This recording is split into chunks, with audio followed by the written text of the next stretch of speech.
where to start. But as a proud Texans fan, we have finally embraced the fact that we are going back to the playoffs. Ladies and gentlemen, I don't know where we began. I don't know where we start. I don't even know how we finish. But D'Amico Ryans deserves to be Coach of the Year. I wish somebody would at me on that. Nico Collins deserves to be in the Pro Bowl. C.J. Stroud deserves to be in the Pro Bowl. I don't understand what's going on with the NFL. But holla if you hear me, bro. We here. We there. Let's get into the intimates of this game, man. Straight up, I'm going to be honest with you, man. First play of the game for the Texans. Out the gate. Straight up. It's over the top to my boy Nico Collins, number 12, doing what 12 do best at 1,000 yards receiving this season. Like, yo, when was the last time we had a receiver do that for the Texans? It's amazing, right? So we go up 7-3. Of course, you know, we go down again. We find Andrew Beck, the fullback, perfectly drawn up by Bobby Slovic and the boys. Loving it, loving it, loving it. I can't get enough of it. Of course, we give another field goal to the Colts. But crazy, questionable decisions going forward. I really wanted to see us be more aggressive, especially on the road. It was about 35 seconds with 2 timeouts left in the second quarter.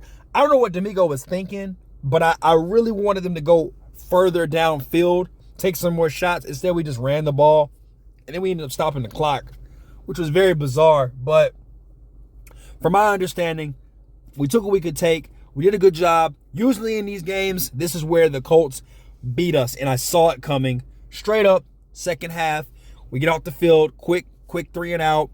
Here come the Colts. Colts doing what they do best. Jonathan Taylor and that offensive line getting comfortable, pushing our front seven around. And what do? They let Jonathan Taylor loose. This dude breaks off a fatty, a nice run, a big piece of chunk. And I'm like, oh, man, here we go again. What's that San Andreas? Oh, snap. Here we go again. You know what I mean? So I'm watching them run through us, and I'm like, oh, man, I've seen this so many times. However, unlike the previous times, we held frame. We went down, got 3 points. I said, okay, I can live with that.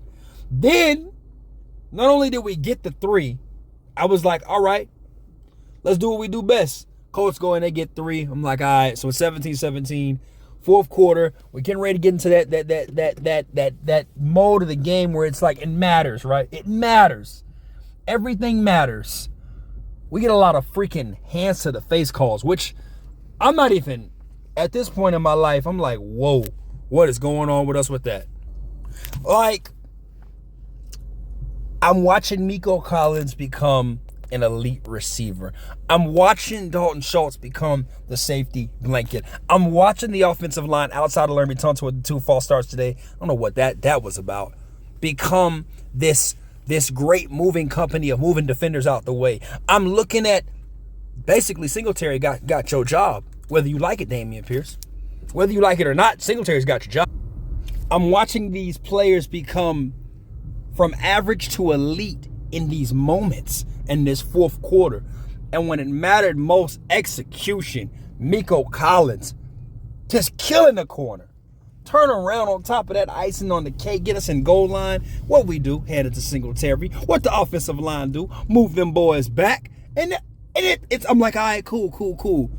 But then Fairburn misses the kick, makes it 23-17. I'm sitting there saying to myself, all right, I've seen this before, and I'm saying to myself, the NFL, even if it is scripted, please, if we're going to lose, may we lose like real quick and get it over with. Well, the Texans do what the Texans do best. Bend, but they do not break. And if you're watching this, I'm not going to lie to you. Going into the playoffs now, I'm going to tell you straight up, there's a lot of things that we've got to execute, man, going into the playoffs. Because I'm looking at, we might end up playing the Dolphins. We might end up playing the Bills. There's a lot of things that we need to execute going into the playoffs. We might slip around and get the Steelers. So stopping the run is a huge part. I wouldn't be surprised in the draft if we go out and get a whole bunch of defensive line players, edge rushers, all that and the above. Depth, injuries. But back to the game in matter of hand, I'm sitting there saying to myself, guys, we really look like we can be somebody. But thank you to Gardner Minshew with an underthrown pass and a boy that cannot catch the ball out of the backfield.